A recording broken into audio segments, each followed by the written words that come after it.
सीधे आपको ले चलते हैं बिहार, जहां पर उत्तर प्रदेश के मुख्यमंत्री योगी आदित्यनाथ जनता को संबोधित कर रहे हैं। पाकिस्तान एटम बम का उपयोग कर देगा। भाइयों बहनों, आज आप देख रहे होंगे पुलवामा में हमारे सीआरपीएफ के जवानों पर आतंकी हमला हुआ था और पुलवामा में आतंकी हमला होने के बाद प्रधानमंत्री मोदी जी ने कहा था कि देश इसका जवाब देगा। और जवाब कैसे दिया? भारत के बहादुर जवानों ने पाकिस्तान के अंदर घुस करके आतंकी कैंपों को नष्ट करने का कार्य किया। अभी 3 दिन पहले आपने टेलीविजन में बहस देखी होगी पाकिस्तानी संसद की, जिसमें पाकिस्तान के अंदर पाकिस्तान के मंत्री, पाकिस्तान के स्पीकर, पाकिस्तान के सांसद कह रहे हैं कि पुलवामा में अगर विंग कमांडर को पाकिस्तान वापस नहीं करता तो उस बैठक में वहां के सेना प्रमुख भी थे, उनके विदेश मंत्री भी थे, उनके रक्षा मंत्री भी थे, प्रधानमंत्री भी थे और एक ही चर्चा हो रही थी कि 24 घंटे के अंदर विंग कमांडर अभिनंदन को वापस नहीं किया तो पाकिस्तान का अस्तित्व समाप्त हो जाएगा और पाकिस्तान का अस्तित्व समाप्त हो जाएगा। एक है पाकिस्तान के सेना प्रमुख को पसीनों से तर कर रहा था, उनके पैर कांप रहे थे। यह भय पाकिस्तान के विदेश मंत्री और वहां के प्रधानमंत्री को भी था, वहां के रक्षा मंत्री को भी था। ये सच सबने देखा। और भाइयों बहनों, ये है नया भारत। मोदी जी के नेतृत्व में एक भारत श्रेष्ठ भारत की परिकल्पना कैसे साकार होती है, यह उदाहरण है हमारे सामने। और इसी प्रकार का कार्य आपने देखा होगा 1952 से भारतीय जनता पार्टी के कार्यकर्ता एक नारा लगाते थे, एक देश में 2 प्रधान, 2 निशान और 2 विधान नहीं चलेंगे, नहीं चलेंगे। भारत का संविधान जम्मू कश्मीर के अंदर भी उसी प्रकार से लागू होना चाहिए जैसे बिहार के अंदर लागू होता है। और बिहार के लोगों को भी जम्मू कश्मीर के अंदर जमीन खरीदने की छूट उसी प्रकार से होनी चाहिए जैसे किसी अन्य राज्य के लोग बिहार के अंदर जमीन खरीद सकते हैं। और भाइयों बहनों, जो काम कांग्रेस नहीं कर पाई, राजद नहीं कर पाया, कोई अन्य दल नहीं कर पाया, वह काम मोदी जी ने कर दिया है कि जम्मू कश्मीर में भी बिहार का नौजवान अगर सर्विस कर रहा है, वहीं जमीन खरीद सकता है, वहीं मकान बनाने का कार्य कर सकता है। वो कार्य भी मोदी जी ने करके दिखाया। कश्मीर से धारा 370 समाप्त कर दी गई, यानी आतंकवाद की ताबूत पर अंतिम कील ठोकने का कार्य कर दिया। अब याद करना, न इस पार न उस पार, न माओवादी बोल पाएगा न नक्सलवादी बोल पाएगा। अब इसके बाद इन्हीं की जय यानी राम नाम सत्य है की यात्रा निकलने वाली है। ये यात्रा बहुत मजबूती के साथ निकलेगी। आतंकवाद को तो आपने देखा होगा, कल एक आतंकवादी को कश्मीर के अंदर कैसे मारा गया। अगर यही कांग्रेस होती तो जवानों के लिए क्या कहते थे? कहते थे कि तब तक फायर मत करना जब तक आतंकवादी फायर न कर दे। कांग्रेस के लोग कहते थे। और आज तो कहा जाता है कि देश की तरफ, भारत की जनता की तरफ कोई टेढ़ी नजरों से देखने का कार्य करेगा तो उसकी आंखों को तस्तरी में परोस करके देश की जनता के सामने प्रस्तुत कर दो। भाइयों बहनों, ये है नया भारत, मोदी जी का न्यू इंडिया।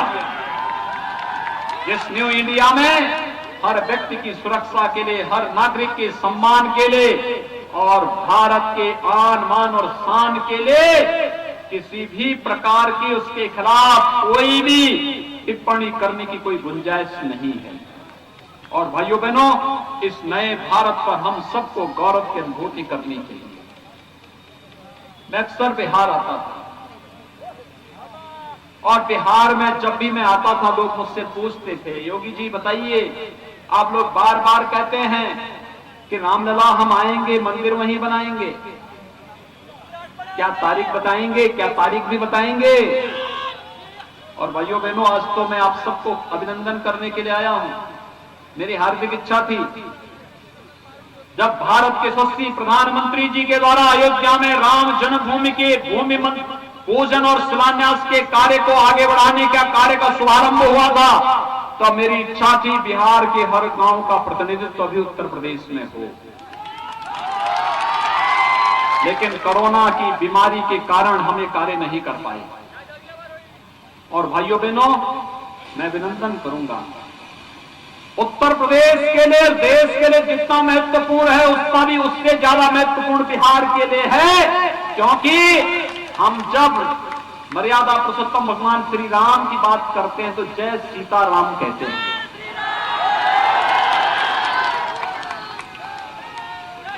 ये जय श्री राम भी, श्री का मतलब माता सीता से ही है। भाइयों बहनों, उससे ज्यादा महत्व बिहार के लिए है कि आज जो बिहार के लोगों का सपना था, अयोध्या में 500 वर्षों से जिस पीड़ा को लेकर के संघर्ष कर रहा था, एक एक बिहारी संघर्ष करता था और कहता था कि माता सीता का इस सपना अयोध्या में भगवान राम का भव्य मंदिर के निर्माण का मार्ग प्रशस्त हो, काम करेगा। आखिर वह कार्य भी मोदी जी ने पूरा कर दिया। ये है नया भारत। और इसलिए भाइयों बहनों, आज हम सब आपके बीच आए हैं आपसे कहने के लिए, बिहार विधानसभा का चुनाव चल रहा है। कल प्रधानमंत्री मोदी जी ने आकर के कहा भी, डबल इंजन की सरकार कैसे कार्य करती है। केंद्र में मोदी जी और बिहार के अंदर नीतीश जी के नेतृत्व में जब सरकार एक साथ मिलकर के कार्य करेगी तो भारत का सपना साकार होगा।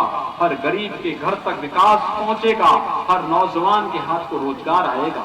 और इस रोजगार और विकास के लिए आज बिहार के अंदर एनडीए की सरकार आवश्यक है। और इसलिए आप सबसे अपील है, जहां कहीं भी भारतीय जनता पार्टी, जदयू और सहयोगी दलों के प्रत्याशी चुनाव लड़ रहे हैं, इन सबको भारी बहुमत से विजयी बनाने की अपील करने के लिए आज विशेष रूप से मैं आपके बीच आया हूं। ये क्षेत्र वैसे भी डॉक्टर संजय जायसवाल जी बिहार के लोकप्रिय भारतीय जनता पार्टी के अध्यक्ष के रूप में कार्य कर रहे हैं। कोरोना कालखंड के दौरान सेवा ही संगठन का उदाहरण बना करके भारतीय जनता पार्टी के एक एक पदाधिकारी को, एक एक कार्यकर्ता को जनता की सेवा के लिए घर तक भेजने का जो कार्य उन्होंने किया वो अभिनंदनीय है। और आज के इस अवसर पर मैं उनका अभिनंदन करते हुए आप सबसे अपील करूंगा, भारतीय जनता पार्टी ने श्री प्रमोद कुमार सिन्हा को रक्सौल विधानसभा सीट से अपना प्रत्याशी बना करके आप सबके बीच में उतारा है। भाइयों बहनों, इतनी भारी संख्या आपकी यहां पर है। आप सबसे मेरी अपील है, विकास के लिए और समृद्धि के लिए हमें जाति से ऊपर उठना पड़ेगा, क्षेत्र मत मजहब से ऊपर उठना पड़ेगा। और इसके लिए भारतीय जनता पार्टी ने प्रमोद कुमार सिन्हा को अपना प्रत्याशी बनाकर आपके बीच उतारा है। यहां पे जितने लोग हैं सब प्रमोद जी को, भारतीय जनता पार्टी को वोट देंगे ना? सभी लोग पीछे भी जो आप कुर्सियों में बैठे हुए हैं, स्टेडियम की कुर्सियों में, इधर भी उधर भी, सभी लोग थोड़ा आप भी बोलिए, आप लोग सभी वोट देंगे? सभी लोग सहमत हैं? आप सबसे अपील है, आपके पास स्मार्टफोन होगा, स्मार्टफोन से अपने नातेदार, रिश्तेदार, मित्र, शुभचिंतक जो भी होगा, इन सबसे अपील कि जहां से भी भाजपा और जदयू के प्रत्याशी लड़ रहे हैं, उनको भारी बहुमत से विजयी बनाने में आप योगदान देंगे।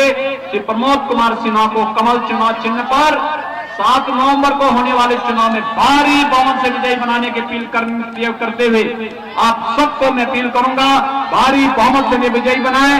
यही अपील करते हुए वाणी को देता हूं विराम। जय जय श्री राम, जय जय श्री राम, जय जय श्री राम, जय जय